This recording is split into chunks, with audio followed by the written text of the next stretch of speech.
Dom from Japan.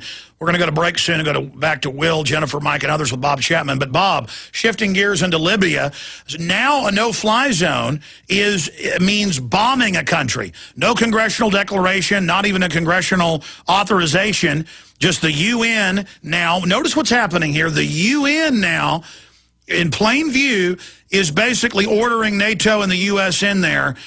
This has never happened before. I mean, Congress has nothing to say.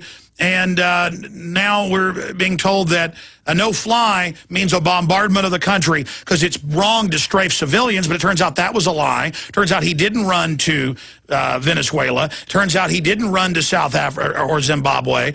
I mean, the point is I don't like Gaddafi, but they lie about everything. It's about that oil. What do you see happening? What do you think's really going on in Libya? Look at the background, the evolutionary process of who really is in the Gaddafi camp. And if you go back into the 50s and 60s in particular, you'll see that the British royal family has been a big sponsor of Gaddafi for whatever reason. And also, there has been, over the years, special people who kind of at the beginning were allowed to go into Libya and take oil out. And of all those people, if you can recall this, was Occidental Petroleum, which was Armand Hammer. And I knew Armand Hammer because I was in LA and his office was in LA and the bridge business, and he would come and sell convertible debentures and to do his drilling and raise funds. And stay there. Tell us about Armand Hammer, the communist controller of Al Gore's father. Of course, Al Gore is one of the biggest owners of Occidental Petroleum, and so he shuts down his competition so he makes more money. Stay there. I want to look at the behind-the-scenes politics of Libya. Muammar Gaddafi knows where the bodies are buried. What is the larger stratagem in removing him? Obviously, their puppet CIA, MI6 people couldn't beat him, so now the bombs are coming. Please continue, Bob, where you left off with Armand Hammer. And so, back in the late 1940s, early 50s, he and Occidental, the company he controlled, were allowed to go in there, and what you had to say earlier about Al Gore and his father being bought and paid for by Armand Hammer is true. And after the wall came down and the Soviet Union ceased to be, the Russian government told the world that Armand Hammer had been one of their for many, many, many years. So that to me tells me that's why the Europeans made an arrangement with Gaddafi for him to be in there pumping oil. Because he was buddies with the Russians. Now your phone cut out when you said that Armand Hammer, it came out, was a Russian agent. Yes, it did.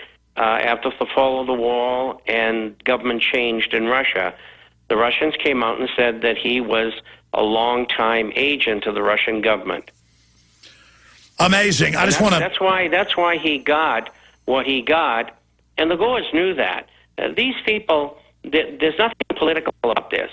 This is just one gang of criminals helping each other. Things have changed, and so they want to make changes in the Middle East. And as you explained, the rebels were incapable of taking him down. He now realizes that, and he's going to have to deal with us, so he's backed off. And some sort of a deal will probably be made. What that deal will be, I don't know. Well, Obama is basically now signaling that there is going to be an attack, and they're moving U.S. forces. The United States will deploy additional amphibious ships to the Mediterranean. The military said on Friday as part of Obama administration's plans for responding to ongoing violence in Libya. So now if there's ever violence in a country, we've got to invade it and pay for it. The USS Bataan Amphibious Ready Group, by the way, folks, that's an invasion ship to put ground troops in, will deploy March 23rd. So it looks like they're getting ready to invade next week ahead of its original schedule in order to relieve units from the USS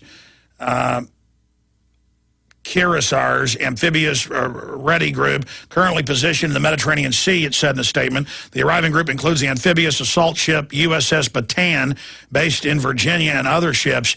And it looks like they're going to go into Libya. And it looks like they're bringing in probably U.S. Marines, and they probably are going to be met with Gaddafi, who will not attack them. He has no hope of winning.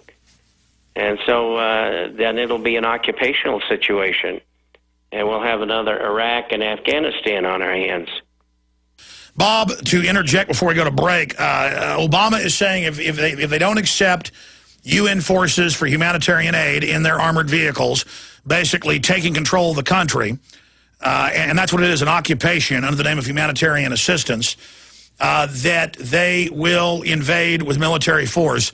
So he's now been clear on that front. So accept occupation, give up, let the assistance come in, or we will bombard you and basically invade you. I mean, this is incredible. And this all came from a UN directive. Here's the U.S. basically following the UN's orders.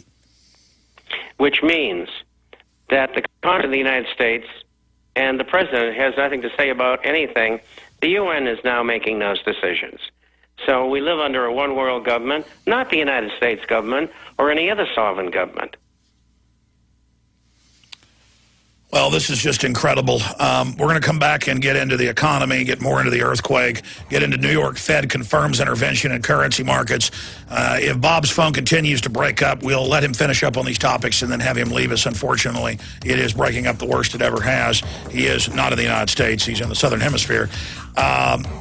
We will go to your phone calls coming up, and we'll look at the Federal Reserve now admits they're manipulating markets internally, something that they've denied for a long time. Bob, of course, exposed it decades ago.